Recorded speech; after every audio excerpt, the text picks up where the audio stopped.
Bradley, how are you, sir? Terrific. Nice to see you. Thanks for having me today. Yeah, the weather's kind today. It's been really cold down here.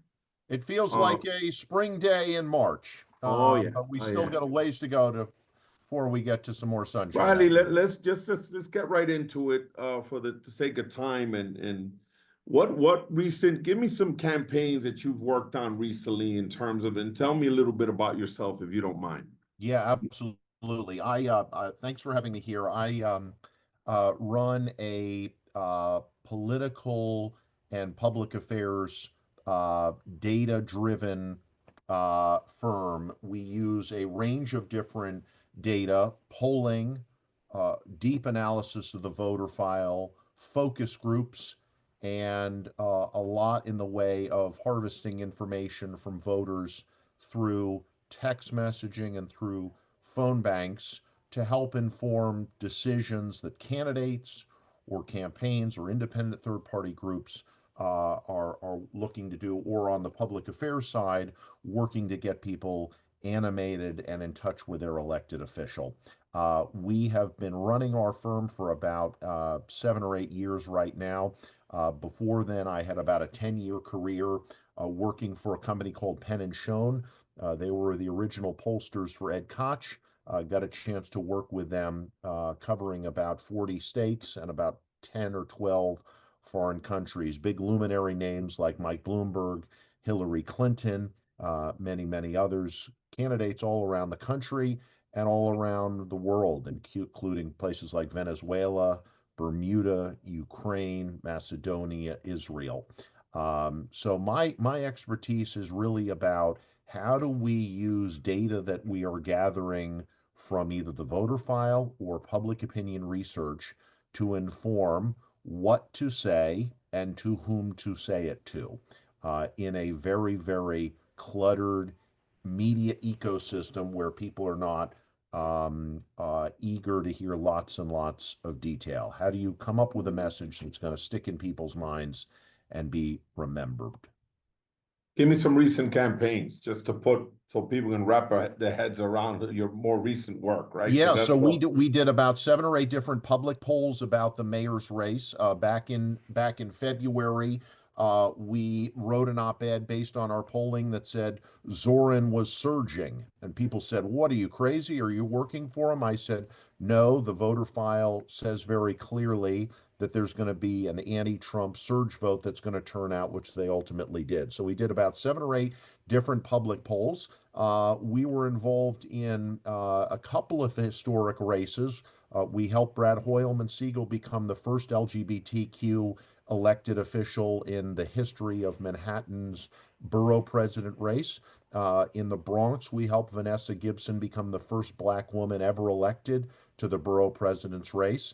And in Albany, we enabled Dorsey to become the first African American mayor in the entire 238-year history of Albany. Besides that, we did some races in New Jersey. We did some things in Chicago, Oregon, California, and Arizona.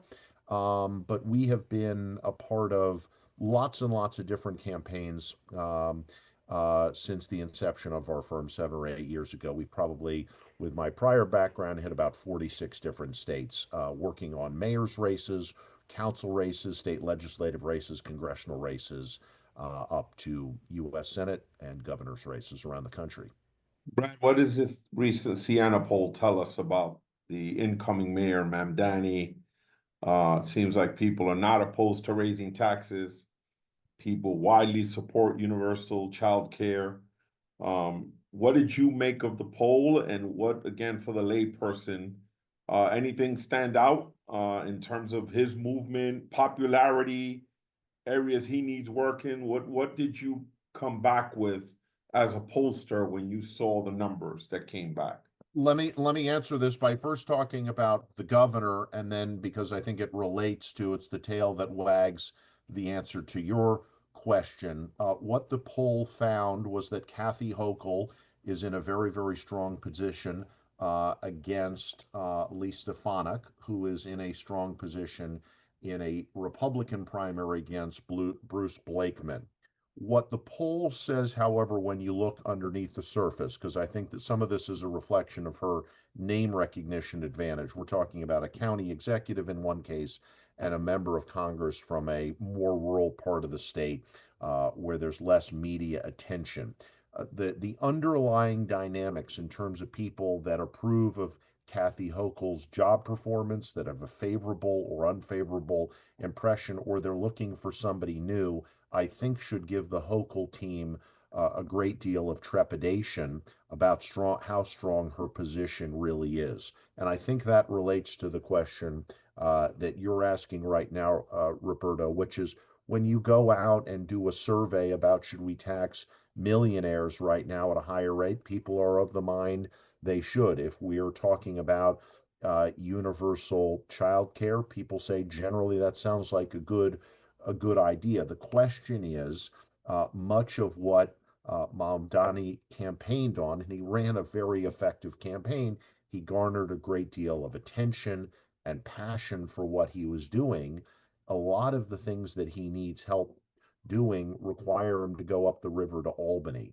And the question is, how much political might and political will is he able to exercise on Governor Hochul, on the state legislature to do a lot of the bidding that he needs to get done? And I think that's an open-ended question about how far left Kathy Hochul is willing and able to tack. I was in an interesting conversation about one of his ideas recently about free buses. So that's an idea that's got public support. More than half of the city of New York supports it. There is support across the state, but the question is, are we going to tax the MTA and not do anything for Buffalo or Syracuse or Albany or Utica or Schenectady, other parts of the state that are going to say we're helping to fund something that just benefits New York City? So I think when you start looking at these proposals from the statewide perspective, which obviously Governor Hochul is,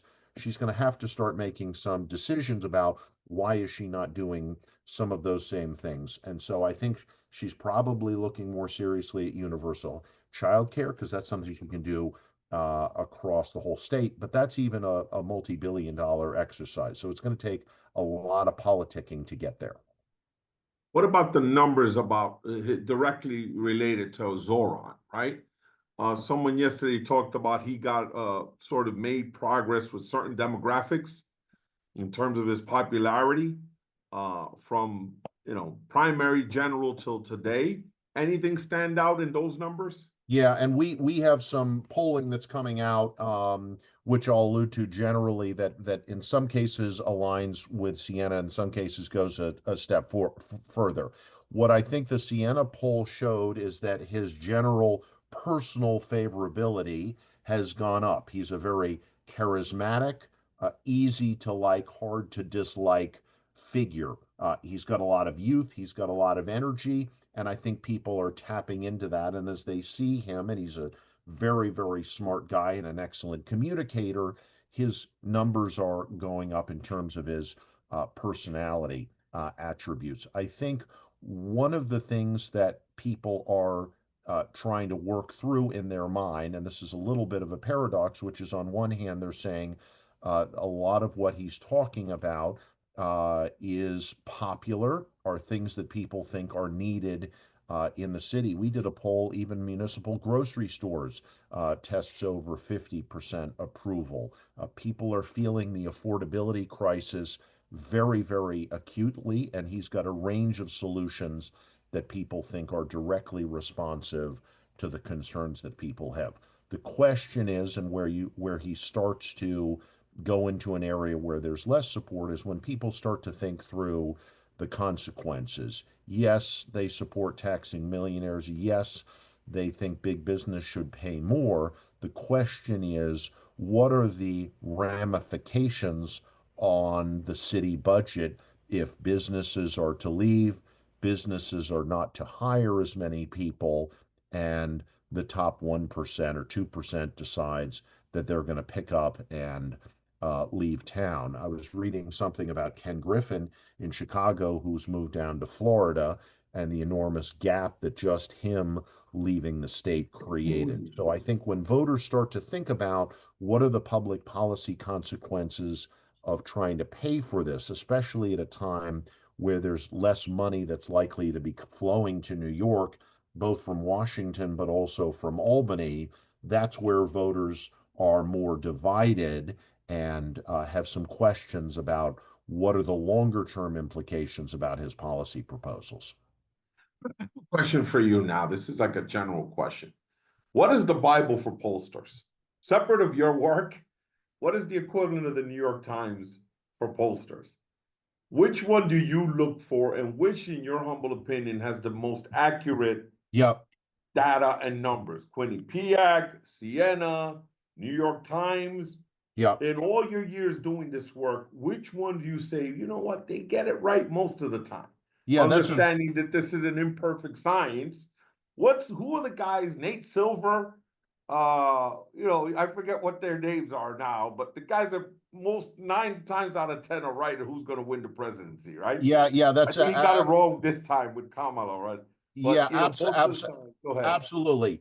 It's a great question. It's a fascinating question. Let me answer it directly, but also indirectly. All of the organizations, the Times, Quinnipiac, Siena, do very, very important, thoughtful, and to your point, Roberto, accurate polling. A couple of things that I think are important for your viewers and listeners to think about. I encourage people to not look at the Times poll versus Siena versus Quinnipiac, but rather, as we were just doing a minute ago, how has Zohran's ratings changed in the Siena poll versus the prior Siena poll? Because then you're comparing apples to apples in terms of who they've sampled and how they've sampled. I think where we start to get into some false reads and some false positives is where we're going poll to poll to poll to poll. There was a poll done by an organization called Atlas Intel that in late October suggested the race for mayor was down to the wire. There was a significant mistake that they made in New York City and also made the mistake in New Jersey. I think they're a Brazilian company, and there's some basic free information they could have gotten from the Board of Elections. The city demographics by party turnout registration are about 7 in 10 Democrats, and Republicans are 13, 14, maybe 12% overall. Their construction of the sample was only about 50% Democrats. So they had Republicans a much, much higher percentage of the vote. Many more of them were voting for Cuomo. And when you multiply that effect, it created a very, very skewed read of what the results are. So I think it's important when dissecting these polls to look at the composition. We've been asked a lot of times, how did you get Zohran's rise correct? Well, I'll tell you, about a year ago, we went into the voter file, accessible from the New York City Board of Elections for free, and we said, what happens when a Republican is president? What impact do they have on the New York City electorate? And we found that there was a clear direction and a clear shift that the electorate takes. When there is a Republican president, Democratic turnout surges, it grows. You have more younger women who are not just college educated, but graduate school educated. And oh, by the way, Donald Trump puts that phenomena on steroids. So our polling in January and February, all through the primary, had Zohran sometimes 3 times what the other pollsters found. Why? Because we were polling an important composition of anti-Trump surge voters. So I would say many, many more polls need to look not just at who are the double primes, who are the triple primes. That's getting old and out of date. We're seeing a lot of new voters both surge into the process and what we call expected voters actually dropping out of the process. Eric Adams won in the last round of ranked choice voting in 2021 by about 7,000 votes. And what we saw was that there was an expected pool of voters of over 125,000 who just didn't turn out to vote. And there were more than 100,000, well more than made up the mandate that Adams was elected by, who had 0 out of 4 primary history. They had not voted in any of the last 4 Democratic primaries, but they got activated and they turned out, and arguably they turned the election. So that's my answer about what I think are the best polls, how to read these things, and taking you a little bit into the weeds here in terms of the construction of how this is done and how important it is to construct a sample that's representative of what the electorate is likely to be. So Bradley, Adam Carlson, Zenith, and Amit Baga put out this poll, a Zohran poll, where they made the argument or the case that they were reaching folks in multiple languages, innovation in terms of how they're reaching this younger voter. I have a question for you. For example, East Asians, Cantonese, Mandarin, multiple languages. New York City is the most diverse place in the world. How do you accurately poll these emerging groups? And one, that's the first part of the question. The second part of the question, Gen Z, right? People that don't have landlines or don't use landlines. What's the most effective, efficient way to reach folks to get an accurate measure of which way the wind is blowing? For example, I've never been called in the entirety of my life for a Nielsen poll. I would see Nielsen, once back when I'm dating myself, but even before cable TV, when you had very few to little options, right? And I'd see who was the highest rated show, and I'm like, who are they asking, right? So I'm just posing the question. In a new world, a constantly changing city, in terms of who comes, new immigrants, people leave. What's the accurate way? What's the most effective, efficient way to reach someone? Is it via text? I get a lot of polls via text these days. Is it the traditional phone call? Is it through social media? I don't know if that can happen. Give me Yep. the answer to that question. How does a Bradley Honan make sure they're you're talking about the first Muslim, first South Asian mayor. He's a first and immigrant. So 3 things. So, and he talked about going to the mosque and, different places where traditional candidates, that was one of the shots he took, that former Governor Cuomo, that he had never been, or allegedly had never been to a mosque. I think he had never been to a mosque, but new groups are emerging by the day, right? We see how some of the East Asian community is also voting Republican in some cases. How do you accurately capture, these folks these days, and what's the most effective, efficient way to do so in a changing world it's a where it's a very technology? important question. Thank you for your interest in this. There are a couple of factors I think that go into doing this properly, doing this accurately. The first is to have a handle on what you're describing, which is the changing population, and in particular, the changing New York City, New York State, New Jersey, Georgia, whatever we're talking about, electorate, because the population lines and the trends are very, very important. I'm going to give you one example. In Southeast Queens, in parts of the Bronx, there is a burgeoning group of African people that were born in Africa who have come here. They are what in typical terms would be called a black voter, but their outlook is very, very different than an African American who was born here. The Dominicans, the Puerto Ricans, the Mexicans, they have very different viewpoints within these subgroups. And you mentioned the Asians, and you're absolutely right. So I think the first point is that you have to have a perspective about how the city is evolving. And frankly, voting behavior is a lagging indicator. There are many more Latinos in New York City than there are Latino voters. The voter registration is a lagging trend that often takes a generation to work through. Second thing, very practically, the file that I mentioned that you can get from the Board of Elections of voters generally has a very modest number of telephone numbers. And so we Hmm. do what is called a data hygiene project on voter files. We take the voter file and then we take it to a company like an Experian, if you're familiar with them. They're a credit rating agency. And I say, I've got John Q. Public at 123 Main Street, Queens. Do you have a phone number for them?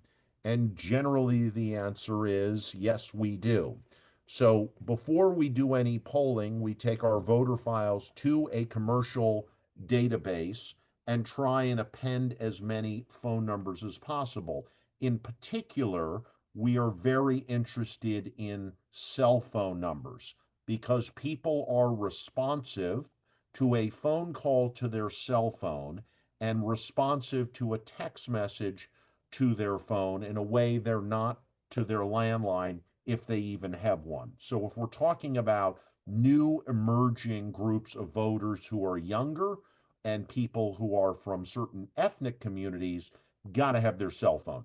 The third piece of this, which makes it complicated, is there are certain groups like the Orthodox, like the Hasidic, like some of these emerging Asian groups in the city that you are only going to be able to interact with in a polling perspective by going and visiting them. We've done a series of polls around some major transportation issues facing the city and the state today. And we wanted to know people that use public transit at places like Penn Station. The only way you can reach people who use Penn Station is you have to go to Penn Station and you have to intercept them. We have something called the Mobile Research Unit, where we hand people iPads to take the survey, and then we give them a crisp $10 or $20 bill.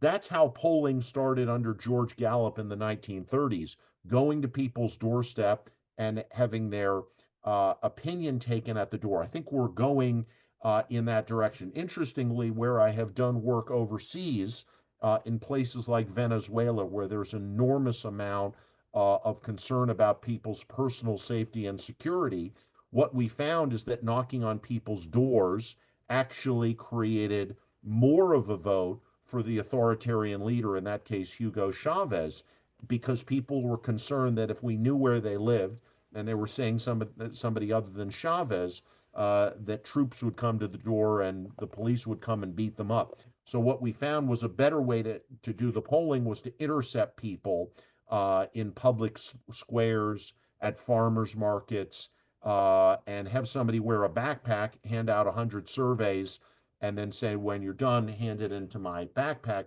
So you created that sense of anonymity. That's not as much of an issue here in the United States, but we're doing more work where we're going directly to voters, looking them in the eye, and having them take the survey while they're in front of us. Got it. Brad, let's move now to because we got to go through the lightning round now. Let's go into I'm going to run down some congressional races and I want to hear your thoughts. Let's start with the Dan Goldman, Brad Lander race. How do you handicap that? And, does the more funded, I mean, Goldman is going to have a lot of money at his disposal. What are your thoughts on the race? How do you handicap it? Yeah, If the race were today. yeah, I think there's certainly probably that's one of the hottest races, if you will, in the city. The assumption is that Lander has the ability to extend the Mamdani mandate and the Mamdani coalition to his congressional race. And that Dan Goldman, who's just been elected one or two terms at this point, doesn't have a strong political base, doesn't have a strong following. and it's Landers to take. I don't quite see it that way for a Hmm. couple of reasons. One, I think there is going to be more breakdown between the Mamdani City Hall operation and the political operation that's waiting attentively for him to get his agenda done. It's going to be hard slog through the snow in Albany to get a lot of what he wants done. And I think there's going to be, as there frequently is on the left, some displeasure with how slow things are moving. So the idea that Lander can immediately funnel Mamdani support into his own campaign, I don't see that as being an important factor. I think the second thing that Goldman has going for him is he now has seen how the election plays out with Trump in office. And I would say a lot of his focus is going to be going and telling his story, working in the House committees as a staff member before he was in Congress, fighting Trump, helping to push forward the impeachment. And I think a lot of voters need to be reminded of that story and will be. And I think those credentials are going to be particularly powerful to this coalition of anti Trump surge voters that we know are going to turn out again. And were very impactful in getting Zohran over the finish line. I think the other piece of this, which I don't think there's enough attention on political rhetoric, and how well somebody can carry a speech. But I just handicap Dan Goldman as a better messenger than I see Brad Lander being. And I think that's going to be something that shows up more significantly in a congressional race where voters are going to get a chance to meet these candidates again and again. And that's maybe not as easy to communicate when you're running citywide as Brad Lander did. I wasn't so impressed by the campaign that he put together. He seemed to be overshadowed almost from the get-go by Zohran Mamdani, and I gotta think that Goldman is just gonna try and flex his muscle and go and speak to as many people, talk to as many people, and demonstrate he's got a commanding presence. So that's why I'm handicapping this as not similar to other people who are calling this race over and done with. So you say you're picking Dan Goldman? I think it's a lot more even than people are expecting. I'm not Okay, saying but Lander couldn't win, but Brad, I want I you to think he's make a got some call. advantages. I want you to make a call. Is it Goldman? If the election were today, is it I Goldman think if or the election is today, it's Lander. I think with the runway to June, I think Goldman stands a very strong chance of prevailing. But if the by election what? were By today, 3, 5 points, let's say. yeah, I think it's going to be 6 or 7 points. Okay, okay. But it's very close. And you're right. To answer your question in the lightning round, if the election's today, I think Lander probably has the upper hand. I think some of his strengths dissipate, and think some of Goldman's grow. But it's in the sprint, it's Lander. In the marathon, right? That's exactly When the right. election actually takes place, it'll be, in your humble opinion, Dan Goldman by 6 or 7. That's my Got it. guess. That's my Perfect. guess. Let's go to Nydia Velasquez, congressional seat. You have Reynoso, borough president, potentially facing a DSA candidate. We keep hearing over and over, Assembly Member Claire Valdez. Thoughts on that race, and pick one, or give me your analysis. Yeah, the last I heard about that is that we're looking at more candidates getting into that race. I saw somebody projecting that there's maybe as many as 5 or 6. There is a little bit of Queens in that district. There's a lot of Brooklyn candidates, and I think what could potentially happen is there could be an outside shot that if Queens has one candidate, Julie won the council member against as many as 3 or 4 or 5 people from Brooklyn. As segmented as Brooklyn is, you could see each of those candidates getting some pocket of vote and dividing that very significantly. So I think we're still going to hear news of more people entering the race, and I'm looking in particular about whether there is a lane from somebody, whether it's Julie or somebody else, who could try and consolidate the vote in Queens. But that's, And but potentially could be Claire Valdez, because she's an assembly member in the same part of town. Matter of could fact, their could districts overlap. could absolutely well be that's the arithmetic. And we're working in a race right now in New Jersey for the open seat that Cheryl has vacated now that she's governor. I think we're up to 13 or 14 candidates. So as we're thinking about how many votes you need to win, you could conceivably get 18, 19, 20, 21% of the vote and be the victor. And I think that's why. Let me pose this scenario. Let's say borough president Reynoso, obviously borough president automatically gives you high name recognition, right? Yep. Let's just say, for argument's sake, Congresswoman Nydia Velasquez stamps and says, I'm endorsing Reynoso. Yep. Is that over and done with based on the coattails or longtime Congress member? Do you think that moves the needle? Do you think that makes Reynoso automatically the favorite? I think it does. I think it does. I think that it's not just the endorsement, it's the fact that he's been borough president, and I think he has enough of the left of center credentials. In other words, he's not moderate enough that it's going to be hard for a lot of voters to try and understand the Valdez Reynosa split in terms of where they really are genuinely different on the political issues that matter to voters. I think he's positioned far enough left that it's going to be hard for voters to really be thoughtful about those questions. And I think it's going to be a hard race for Valdez to be able to attack him as not authentic enough, as not connected to the community, as him not ideologically progressive enough to warrant their votes. And I think that plus the Congresswoman's endorsement puts, I think, the borough president in a very strong position. Does Michael Asher walk into Jerry Nadler's seat? It's another race with a lot of candidates. If the election were today, who's the favorite? Yeah, look, I like Mike a lot. He's a very smart guy. He's been doing policy and politics for a long time. I think that one's a little bit harder for me to handicap for the following reasons. I think you have in Botcher, in Borez, in potentially Schlossberg, two or three very strong, commanding presence. I think again I'm gonna talk about the charisma piece of this.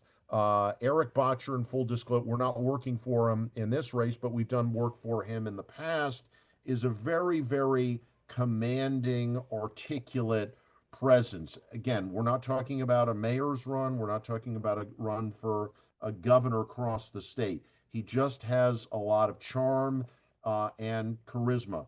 Borez, a very smart, able, effective legislator who's taken on the AI regulations as one of his big issues, has an enormous super PAC coming in behind him, has a compelling story about freshness and energy. And that's not taking anything away from Micah whatsoever, who's very smart and capable in his own right and knows these issues left, right, and center. But I think the race is more open-ended than people realize. And I think the question is, does Schlossberg really catch on and get traction where he starts to take votes away from Botcher or Borez, or is he able to articulate a progressive vision into the West Side, animating it with his family's history in a way that voters are yearning for something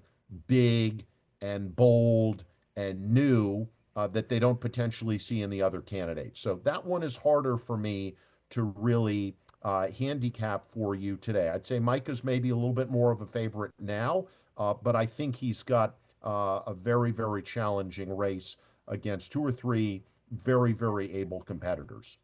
Richie Torres, does he walk in to another term, or does he have a problem? Yeah, I think that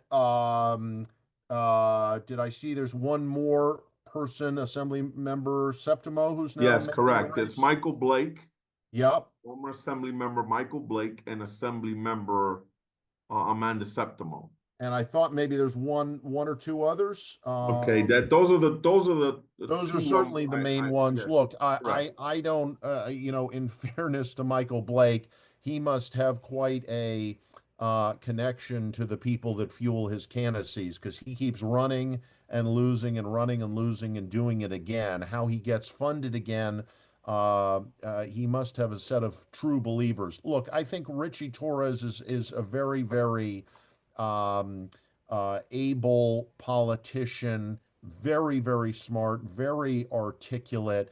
I don't see this shaping up to be a very significant race. I don't see Blake being able to put together a coalition because he hasn't in any of these other recent races. And I think as the field gets larger with Septimo and maybe others, I was hearing there might be another couple of candidates that come forward.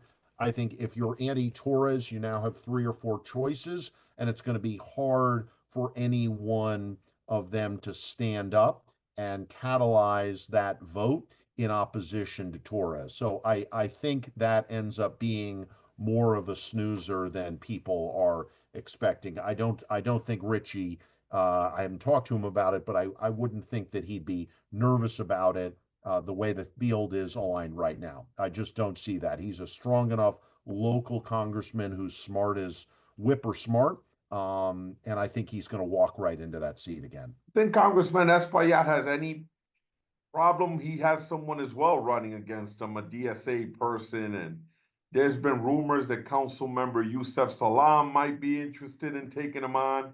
Do you think there's any vulnerability there I based don't, on I don't, I don't see that. I don't see that right now. He's a pretty powerful person who has brought on a lot of his lieutenants. I don't see that as being a race. I don't think Grace Ming has a real race either. I know people are looking for more races. I think once we get below that level, and we're not talking about Congress, Roberto, we're talking about state senate, state assembly. I think you start to count many more primaries that I think could be significant because you don't quite need as many dollars to be able to run those races. We have public matching funds, and frankly, the raw number of votes necessary to win the race is also much, much more de minimis. I want to go to a local race, and it's because it's tied to certain things and other issues that were polled, right, extensively. State Senator Jessica Ramos, State Assembly Member Jessica Gonzalez Rojas, right? You have a DSA component to some extent, a progressive component, even though some make the argument that the supposed only anti-progressive thing Ramos has ever done is endorse Andrew Cuomo. But with that being said, there's the casino conversation happening, right? Who was for, who supported Cohen, in this case, Assembly Member Gonzalez Rojas, who opposed the casino. Senator Ramos saying, well, that makes me the true progressive because you, right? Whatever, however you frame it. What are your thoughts on that race? And is, anything tied to former Governor Cuomo so toxic that an incumbent who happens to be the labor chair has a real problem?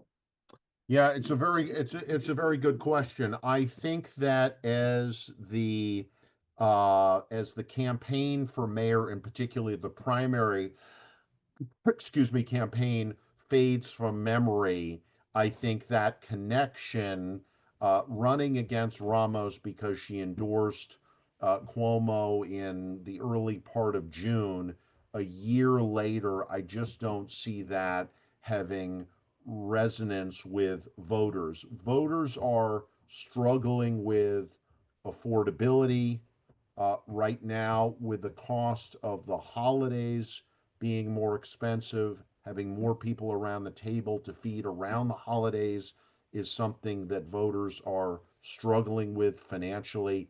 I think it's going to come down to brass tacks about who can better address um, cost of living, kitchen table economics. And I think Ramos has, with her labor work, I think she's passed 100 and something bills.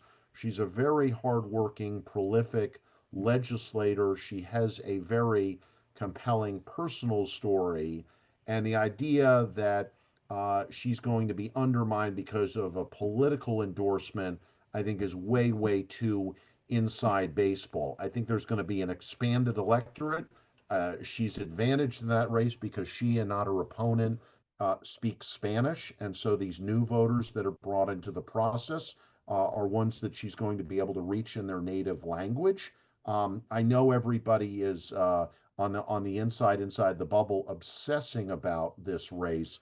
I don't see it so convincingly being as much of a threat to Ramos as many insiders are saying. I think she's got a strong articulation of her work in the labor work. She's got a lot of union allies where their members live in the district, and I think they're going to be mobilized. So I don't see her as endangered as others do. So if if my ears are not failing me, it's Goldman, Reynoso, in some cases, depending on right, Yep. Reynoso, Lasher, Torres, and Ramos. Ming and Espaillat. I'm sorry? Ming, Mang. Ming and Espaillat. Yeah. Grace Mang, that's right. She has someone as well running to the left of her. Okay. Wow. Brad, thank you.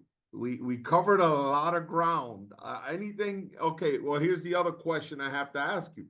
Have you been retained by any of these campaigns? We're Or are not you working. We're providing no. We're polling? not.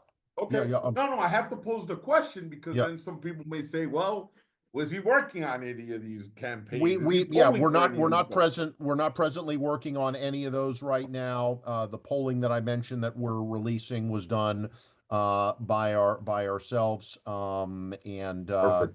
the one guy that I mentioned that we had done work for was Botcher. We'd done some work for him in the in one of his I guess it was this past primary season, but we're not working on his congressional race. I have one more question and we'll end here. Former Governor Cuomo, for better or worse, got a certain number of votes in New York City. There were some rumors post the election that there may be a statewide run potentially, or a consideration of the run. What did those numbers tell you? And have we heard the last of Andrew Cuomo? And I'm only saying that not because he's deciding to do it, thinking about doing it. Again, if he were to say, Bradley, just give me the numbers. Give me the numbers. Do I have a shot running for something else? And I want to hear your thoughts. Again, just say hypothetically, based Yep. on the amount of votes he received in this last election, um, thoughts. Yeah, well, your question is very very wise. Here's what I would say. Zohran Mamdani, for all of his talents as a political candidate, as a political figure, uh, got 50 less than 51% of the vote.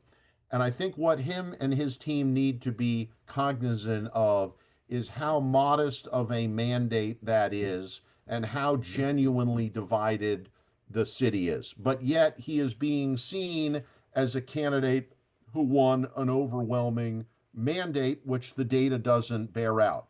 Moreover, I think what people are doing on the opposite side is writing off Cuomo and making clear that he has no future and we will not hear from him again.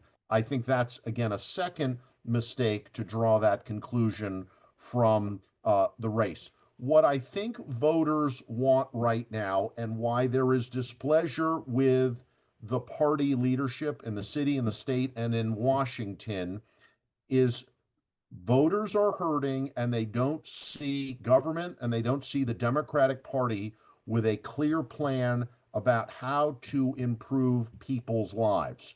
Whether they like Cuomo or they don't like Cuomo, voters are quite unified in the city and the state that he is somebody who made very strong progress, real progress for real people in tangible ways that they feel in ways that they don't see other leaders doing. And I think to take a step back as a Democrat, as Democrats, and we think about what is the responsibility of our elected officials in our party, it's to improve, it's using the force of government to improve people's lives.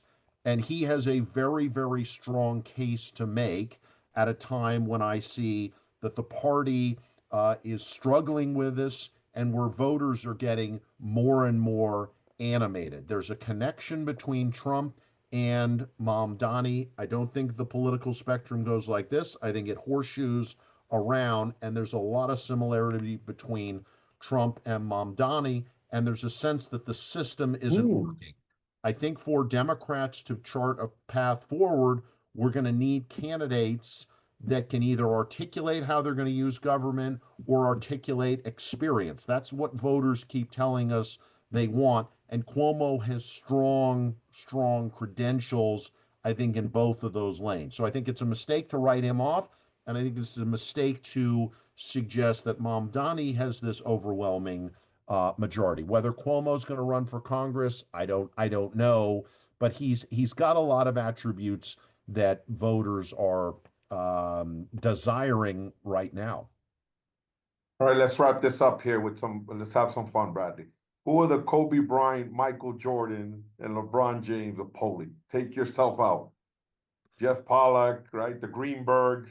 Great. Who would you say are the top three Jeff. pollsters? No, Jeff is a wonderful guy. I used him as an example. Doesn't have to be him. I'm saying who are Bradley Honan's three-headed Mount Rushmore of pollsters?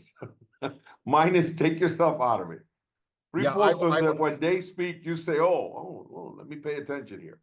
I worked for many years at Penn and Schoen and got to know Doug Schoen and worked with him very Doug Schoen closely. is one. I would put him on that. I would put Jeff Plout and Jeff Pollack on that Mount Rushmore, as well as nice guys, great storytellers, and a thoughtful way of examining the data and information. And I would say those are probably the people that I would choose when we're referring other people to work where we're conflicted. It's those people that tumble to the top of the line for us. Mount Rushmore, I remember John Del Staccato getting a lot of credit for the Dante ad. As someone who does public relations, who are your top three, in terms of spin, in terms of putting it out there for the candidate, ads, mail? Who are your top three of people in the business? I've gotten a chance to work with a couple of people on some work that we've done with the Teach Coalition. I'd mention Neil Quatra. I'd mention Rich Party, who we worked with on some work that we did for Maury Litwack. Both very smart, strategic, creative people who understand messaging very, very well. I think those are a couple of the people that we've gotten a chance to work with on some projects. We were looking at how the Jewish vote is moving in some cases away from the Democratic Party because of issues that are related somewhat to Israel, but more broadly, are Democrats willing to stand up and take a strong stand against the rise of anti-Semitism? And I think that's where Republicans have made very significant inroads. And I had the pleasure of working with both of those guys a couple of years ago on that endeavor. And we found some very, very interesting data that suggested before the 2024 election, we were trying to sound some alarm bells that was going to be a more decisive swing group than we have seen in the past, and it proved out to be. So I enjoyed working with both of them both smart, very capable guys. And we'll wrap up with your Mount Rushmore of elected officials that you've had the opportunity of knowing and working for, even if you were on the opposing side, that you say, man, that person got it right. All right, the Obama, Fiorello LaGuardia, FDR of, of politics, right? I'm trying to use the top of the top, right? There you go. Who were those three in terms of your universe? And people that you said, man, why didn't I think of that? Or man, boy, is he or she smart, right? Well, they get it. Who are just the smarties? No, the best at the business, people that just got the politics, the policy, read the tea leaves, right? I'm just giving you three Yeah, no, examples no. of I think those are the historical guys. politicians that Yeah, people those are credit for absolutely the being the guys I top of the mentioned. top. Yeah, absolutely. The people I mentioned, I think, are that Mount Rushmore, as you call it. If one exists in New York State, maybe there's a place we should go carve it. Those are No, the I'm talking about elected officials, people that have been elected, not operatives, I'm talking about elected officials that you yeah, say have gotten it right over the years, yeah. that you respect. Is it Schumer?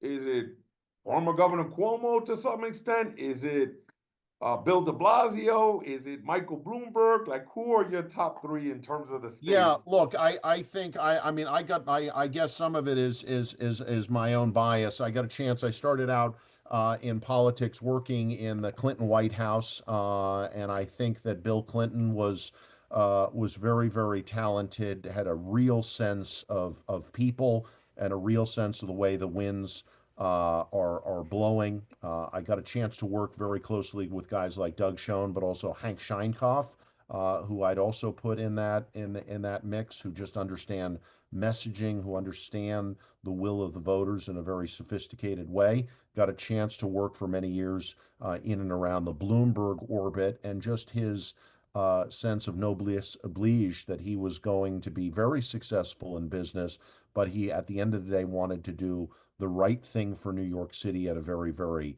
difficult and defining time in our history. I think right now our bench is a little bit shorter than what it could be or what it should be, and I think voters are looking very, very critically, as they should, and very carefully about where the party goes next. But for me, those are two iconic people I had a chance to work with, and have a lot of respect for what they did.